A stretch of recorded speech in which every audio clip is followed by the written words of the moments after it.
Bismillahirrahmanirrahim. Alhamdulillahirabbil alamin wassalatu wassalamu ala asyrafil anbiya'i wal mursalin wa ala alihi wa sahbihi ajma'in. Subhanaka la ilma lana illa ma 'allamtana innaka antal alimul hakim. Qala rabbi shrah li sadri wa yassir li amri wa hlul 'uqdatam min lisani yafqahu qawli. Amma ba'du. Alhamdulillah, syukur kepada Allah Subhanahu wa taala. Malam ini sekali lagi kita dipertemukan untuk meneruskan sesi tazkirah Ramadan kita 6.0. Jadi insya-Allah kita akan teruskan dengan satu tajuk yang lain, dan tajuk pada malam ini iaitu kesalahan membaca Al-Quran yang boleh membatalkan sembahyang. Baik, perkara ini adalah perkara yang besar kerana dia melibatkan sama ada solat kita itu sah ataupun tidak. Jadi insya-Allah sama-sama kita akan membincangkan tentang apakah bentuk kesalahan-kesalahan yang sangat berbahaya ini yang mesti kita cuba elakkan sama ada di dalam sembahyang khususnya ataupun di luar sembahyang umumnya, khususnya sewaktu kita membaca Al-Quran. Baik, sebelum itu seperti biasa, selamat malam sekali lagi, salam Ramadan, selamat berpuasa dan selamat melakukan ibadah insya-Allah di hari-hari Ramadan ya. Alhamdulillah, Allah telah memberikan kita kelapangan dan kesihatan untuk meneruskan kehidupan di atas muka bumi Allah ini, untuk kita bersama kita mencari redha Allah insya-Allah. Baik, sebelum itu yang baru bersama dengan kita, selamat menonton dan selamat belajar insya-Allah. Semoga perkongsian ini satu perkongsian yang bermanfaat. Tapi sebelum itu seperti biasa pengerasnya, insya-Allah sahabat diharapnya dapat untuk saya terus bersemangat memberikan thumbs up dan juga heart, dan jangan lupa kita hit button share dulu sebelum kita memulakan tentang perkongsian tajuk malam ini. Waalaikumsalam bagi yang memberi salam, insya-Allah salamnya kembali kepada anda. Salamnya, doa sejahteranya kembali kepada anda yang memberi salam insya-Allah. Baik, sebelum kita masuk kepada poin ya, main point kita malam ini iaitu apakah bentuk kesalahan yang boleh membatalkan solat. Sebelum kita nak masuk pada tajuk itu, saya nak bawa satu perkongsian ringkas dengan sahabat-sahabat tentang tingkatan bacaan Al-Quran. Baik, bacaan Al-Quran ini ada beberapa tingkat dia. Apa maksudnya? Maksudnya dia ada tahap-tahap kelajuannya itu. Yang pertama iaitu tartil. Yang pertama yakni tartil dan merupakan satu tingkatan yang terbaik. Mungkin ada sahabat-sahabat yang nak tolong tulis ya. Tingkatan bacaan Al-Quran yang pertama iaitu tartil.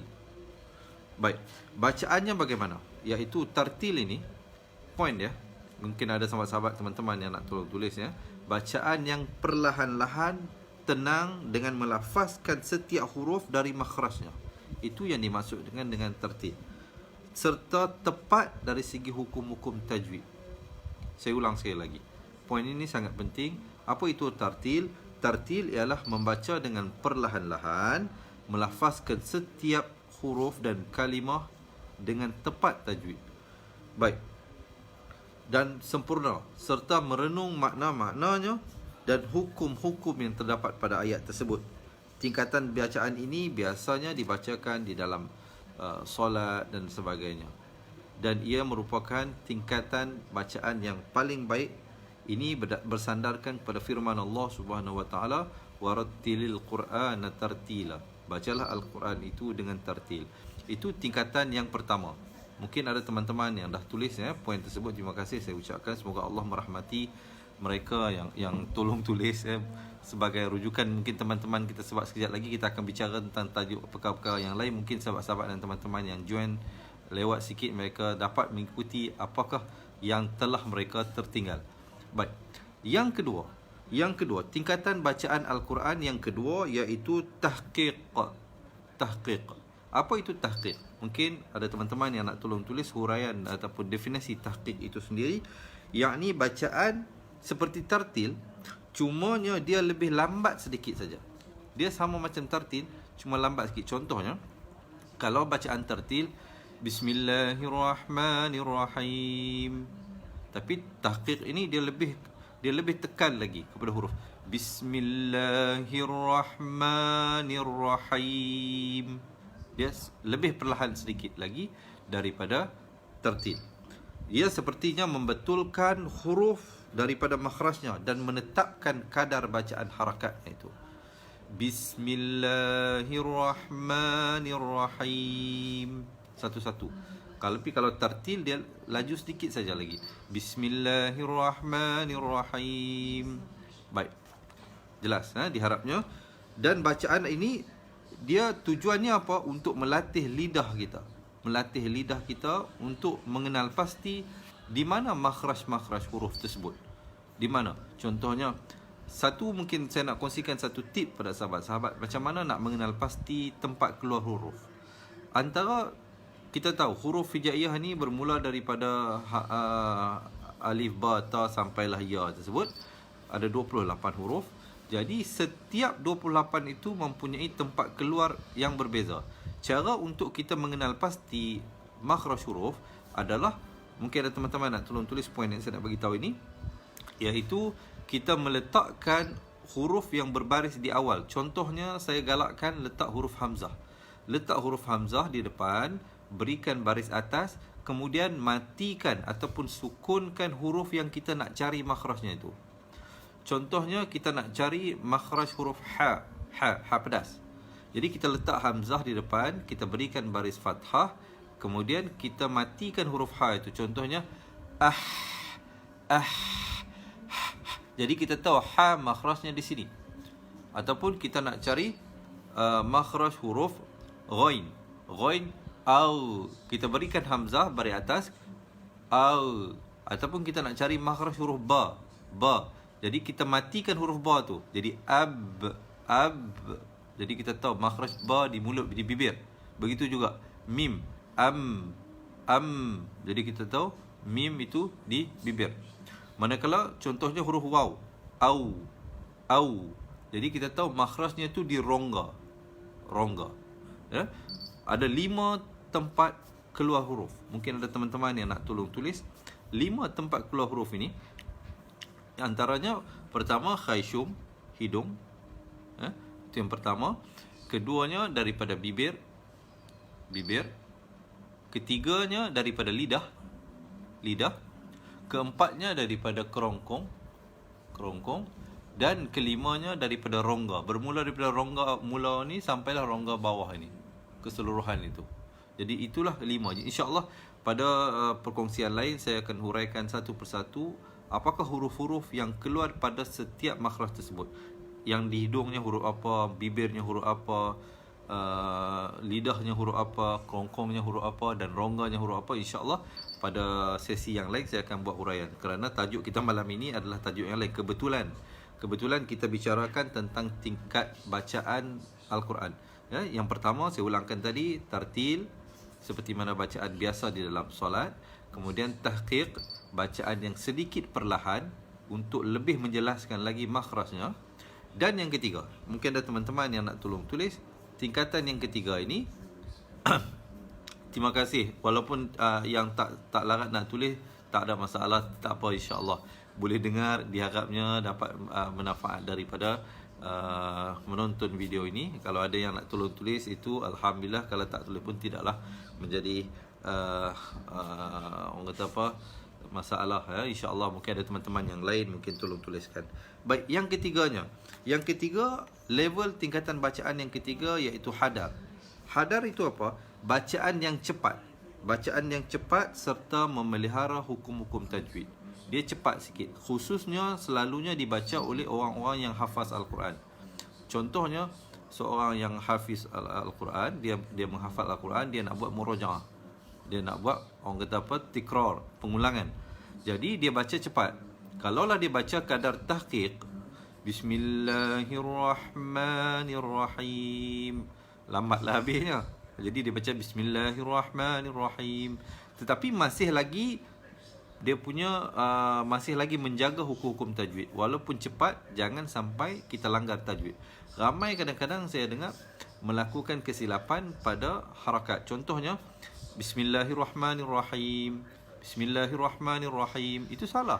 Kerana ma 2 harakat. Walaupun kita baca cepat, tetapi dia punya dia tak boleh baca Bismillahirrahmanirrahim. Dia kena Bismillahirrahmanirrahim. Ma tetap dia 2 harakat. Cumanya kadar harakatnya itu lebih pantas daripada tartil. Baik, insya-Allah jelas Itu yang ketiga, hadar. Dan yang keempat, at-tadwir. Tadwir itu dia di antara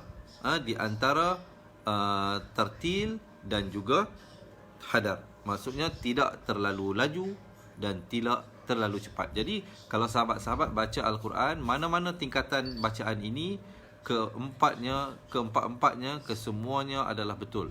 Tetapi the best yang terbaik ialah tartil, insya-Allah. Jadi itulah tingkatan-tingkatan bacaan. Sekarang kita nak masuk pada main point tajuk kita malam ini, iaitu tentang kesalahan yang boleh membatalkan solat. Apa dia? Nak tahu ke tak mau? Kalau nak tahu, insya-Allah boleh komen seronoknya cinta Al-Quran, dan juga jangan lupa berikan thumbs up dan juga heart dan hit button share, insya-Allah. Semoga perkongsian ini terus memberi manfaat kepada teman-teman, pada sahabat-sahabat yang dirahmati Allah, juga ahli keluarga kita, juga sahabat-sahabat dan teman-teman kita yang insya-Allah kalau mereka tak sempat menonton malam ini, esok paginya ataupun esok petangnya mereka dapat melihat video ini ada di wall teman-teman. InsyaAllah mereka juga akan mendapat manfaat, dan bila mereka mengamalkan apa yang mereka pelajari melalui video yang sahabat-sahabat share, insyaAllah sahabat-sahabat juga akan mendapat pahala di sisi Allah SWT. Baik, kita terus masuk kepada poinnya. Kesalahan-kesalahan bacaan Al-Quran ini ada 2. Dia punya pecahan besar dia ada 2. Setiap pecahan itu nanti ada lagi pecahannya. Sebelum kita nak masuk itu, saya bagi tahu dulu secara umumnya. Secara umumnya, kesalahan membaca Al-Quran ini terbahagi kepada 2. Mungkin ada yang nak tolong tulis. Pertama, kesalahan pertama namanya lahdul jali. Lahnul jali. Maksudnya apa? Kesalahan yang nyata. Kesalahan yang nyata. Yang kedua, lahnul qafi. Kesalahan yang tersembunyi. Dapat? Kalau dapat boleh bagi thumbs up tak? Saya nak tahu semua ada sahabat-sahabat boleh ikut ke tak. Kalau ada persoalan, insya-Allah boleh tanya, insya-Allah. Kalau ada penambahan, sahabat-sahabat nak bagi penambahan, boleh tulis di ruang komen.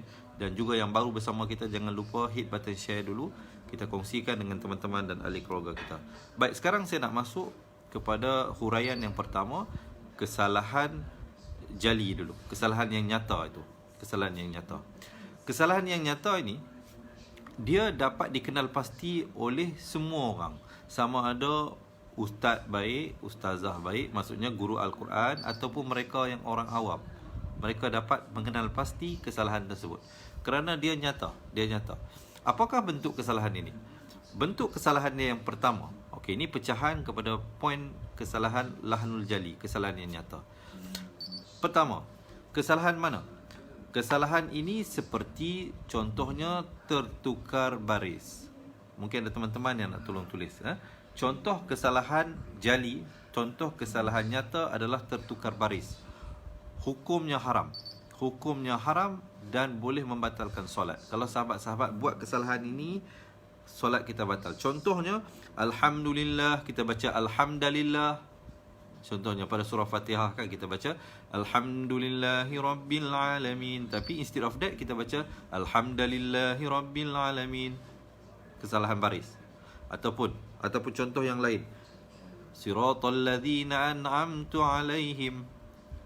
Kita baca sepatutnya na'an'amta alaihim, tapi kita baca na'an'amtu alaihim. Kita tertukar baris. Maka kesalahan yang begini hukumnya adalah haram dan berdosa, dan jika dilakukan di dalam solat, maka solat kita, orang bahasa Tamil kata apa? Yelek. Yelek maksudnya nullified. Bahasa Inggeris kata nullified, terbatal, tak sah. Naya saja. Kita solat tetapi tidak diterima Allah kerana apa? Kerana kita melakukan kesalahan ini. Kesalahan tertukar baris. Ini contoh kesalahan jali yang pertama. Baik, jelas? Kalau jelas, boleh tak saya dapatkan had dulu, insya-Allah. Dan jangan lupa, insya-Allah kita tekan button share. Diharapnya perkongsian kita ini terus memberikan kita pahala ganjaran di sisi Allah berterusan. Selagi mana orang menonton video yang kita share, insya-Allah kita akan terus mendapat pahala di sisi Allah. Baik. Kesalahan yang kedua. Kesalahan yang kedua iaitu tertukar huruf. Ini juga merupakan kesalahan yang jelas, yang nyata, yang boleh membatalkan solat kita, membuatkan solat kita itu tidak diterima Allah Subhanahu wa taala. Contohnya, kita instead of huruf ta kita baca huruf ta. Contohnya na'an'amta alaihim kita baca na'an'amta alaihim, ta jadi ta. Ataupun huruf-huruf yang lain lah, za allazina amanu zi, tapi kita baca allazi jadi tertukar huruf, maka dia akan membuatkan solat kita itu tidak sah dan tidak diterima Allah. Maka rugilah kalau solat kita tahulah solat ini merupakan satu kewajipan yang wajib. Jadi kalau kita buat tetapi tidak diterima Allah, samalah seperti macam kita tidak buat, jadi rugi. Jadi pastikan sahabat-sahabat cuba sebaik mungkin untuk mengelak daripada melakukan dua bentuk kesalahan ini. Pertama tadi apa dia? Pertama tertukar baris, kedua tertukar huruf. Jadi inilah bentuk kesalahan yang boleh orang kata apa, jeopardize, maksudnya membuatkan solat kita itu terjejas dan tidak diterima Allah. Kalau kita lakukan dengan sengaja, wa'ayazubillah, hukumnya, dosanya adalah dosa yang besar. Tetapi kalau kita lakukan orang kata apa, di dalam proses kita memperbaiki bacaan, maka tidaklah haram dan tidaklah berdosa. Kerana apa? Kita dalam proses pengajian, kita masih lagi dalam proses membetulkan. Tetapi kalau kita tidak ada usaha untuk membetulkan, kita berterusan baca macam itulah. Kebanyakan orang silap di mana? Huruf dhad, ghairil maghdu, dia baca ghairil maghdu, ramai orang baca itu. Itu juga waladdallin, ramai orang baca waladdo. Huruf dhad dia baca dha, waladdo. Tak betul. Dha makhrajnya di lain, huruf lain. Dhad pula makhraj dia tempat lain. Dhad ghair waladdallin, dha itu makhrajnya tepi. Maksudnya tepi lidah kita. Ni kalau ini lidah kita, tepi kanan ataupun tepi kiri kita bawakan. Kalau kanan bawakan ke kanan, kalau kiri bawakan ke kiri, bawakan ke tepi. Dha itu makhraj huruf dha. Manakala dha makhrajnya di depan ini, di depan lidah ni. Dha keluarkan sedikit antara dua gigi. Dha itu contohnya azim, itu huruf dha. Manakala waladh dha makhraj di tempat lain. Jadi hati-hati. Oleh itu, tidak untuk sahabat-sahabat mengelakkan daripada melakukan kesalahan yang jelas ini, kesalahan yang jali ini, mesti kita memahirkan diri dalam makhraj huruf. Kalau kita tak mahir makhraj huruf, saya garanti pasti sahabat-sahabat akan melakukan kesalahan jali ini. Dan jika melakukan kesalahan jali ini, sekali lagi saya ingatkan, solat kita boleh terbatal dan tidak diterima Allah Subhanahu wa taala. Wa iyyazubillahi min zalik, sangat merugikan. Jelas? Kalau jelas, insya-Allah jangan lupa berikan thumbs up dan juga heart dan tekan button share, insya-Allah, sebelum kita masuk kepada kesalahan yang kedua. Baik. Bersedia belum untuk saya ceritakan tentang kesalahan kedua? Kalau dah sedia, boleh tak saya dapat komen seronoknya cinta Al-Quran? Okey, sekarang kita masuk kepada bentuk kesalahan bacaan Al-Quran yang kedua, iaitu mungkin ada teman-teman yang nak tolong tulis. Nama kesalahan ini adalah lahnul qafi. Apa maksudnya? Maksudnya ialah kesalahan yang tersembunyi. Kesalahan ini tersembunyi, berbeza yang tadi kesalahan nyata. Saya bagi tahu, kalau kesalahan nyata seperti tertukar huruf ataupun tertukar baris, semua orang dapat kenal pasti. Sama ada orang yang mahir dalam ilmu Al-Quran ataupun orang awam, dia dapat kenal pasti. Manakala kesalahan ini, kesalahan qafi, kesalahan yang tersembunyi ini, selalunya hanya akan dapat dikenal pasti oleh orang yang benar-benar mahir. Dan jika sahabat-sahabat melakukan kesalahan ini dia tidaklah sampai hukum haram dan tidaklah sampai membatalkan solat, tetapi adalah menjadi satu perkara yang aib kepada ahli Al-Quran untuk melakukan kesalahan ini, dan juga dia hukumnya adalah makruh. Berbeza yang tadi, lahnul jali tadi hukum haram. Kesalahan ini, lahnul qafi ini hukumnya makruh. Makruh ni dia punya tingkatan dia, kalau kita lakukan tidaklah mendapat dosa, tetapi kalau kita tak lakukan dia, kita akan mendapat pahala. Itu definisi makruh. Berbeza dengan definisi haram. Haram ini kalau kita buat dia dapat dosa, kalau kita elak daripada buat dia, kita mendapat pahala. Jelas insya-Allah dari segi definisi apa itu perkara yang haram dan apa itu perkara yang makruh. Baik, kita terus kepada huraian lahnul qafi, kesalahan yang tersembunyi. Apakah bentuk kesalahan-kesalahan yang tersembunyi ini? Baik, kesalahan tersembunyi, kesalahan yang tidak membawa kepada perubahan makna. Itu huraian dia yang pertama. Maksudnya kesalahan ini dia tak ada sampai tertukar makna. Jelas poin yang pertama. Poin yang kedua, kesalahan sebagai contoh. Contohnya tak tukar makna ni apa? Contohnya dengung. Dengung dia wajibul gunnah, tapi kita dengung mendengarnya macam dengung ikhfa saja. Kena dengung betul-betul. Wajibul gunnah, wajib dengung 2 harakat. Tapi kita dengung macam ikhfa. Jadi dengarnya tak cukup. Dengung tak cukup. Maksudnya contoh kesalahan qafi adalah dengung yang tidak tepat. Mungkin teman-teman ada yang nak tolong tulis poin ini. Dengung yang tidak tepat adalah masuk dalam kategori lahnul qafi. Dengungnya, contohnya dengung ikhfa, kita bunyi macam izhar. Wa antum, sepatutnya wa nun mati bertemu ta, tapi kita baca wa antum. Itu bunyi jelas, bunyi izhar, tapi sepatutnya kita bunyi ikhfa. Instead of bunyi ikhfa, kita baca macam bunyi izhar. Kesalahan ini adalah kesalahan yang tersembunyi. Selalunya orang yang mahir saja dapat kenal pasti, oh ini salah. Tapi kalau orang awam, selalunya dia tak dapat membezakan.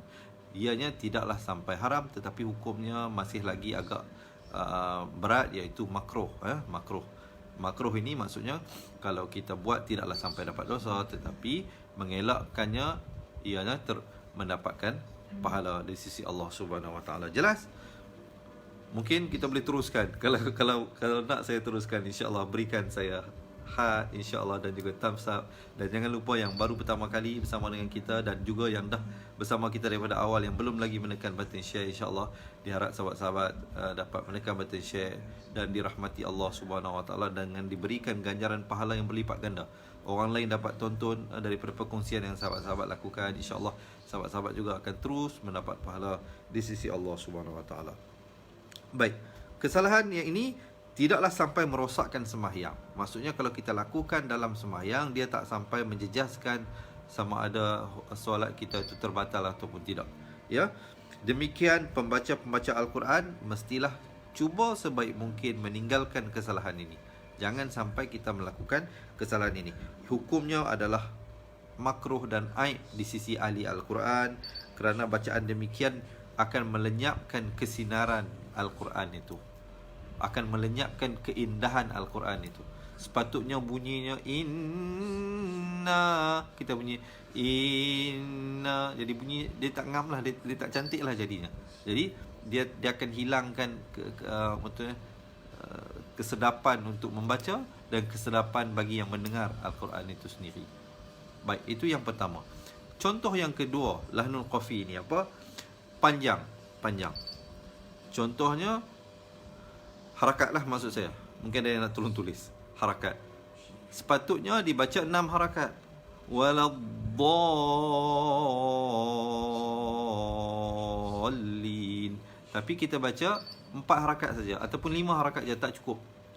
Jadi dia tidaklah sampai membatalkan solat, tetapi tidak cantik lah. Ataupun yang sepatutnya dibaca 4 harakat, tapi kita baca 3 harakat. Contohnya hukum tu kena baca 4 atau 5 harakat. Mad jaiz munfasal contohnya, kita baca 3 harakat, tak cukup. Maka Dia tidaklah sampai haram, tidaklah sampai berdosa, tetapi hukumnya adalah makruh. Hukumnya adalah makruh.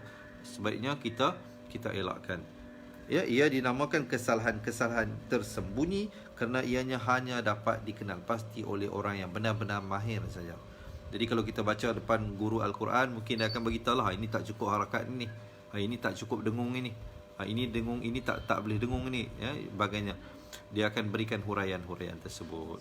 Jadi inilah bentuk kesalahan khafi ataupun bentuk kesalahan tersembunyi yang hukumnya makruh, tidak sampai membatalkan solat. Manakala yang pertama tadi, yang paling bahaya kerana hukumnya adalah haram dan jika dilakukan di dalam solat akan membatalkan solat kita.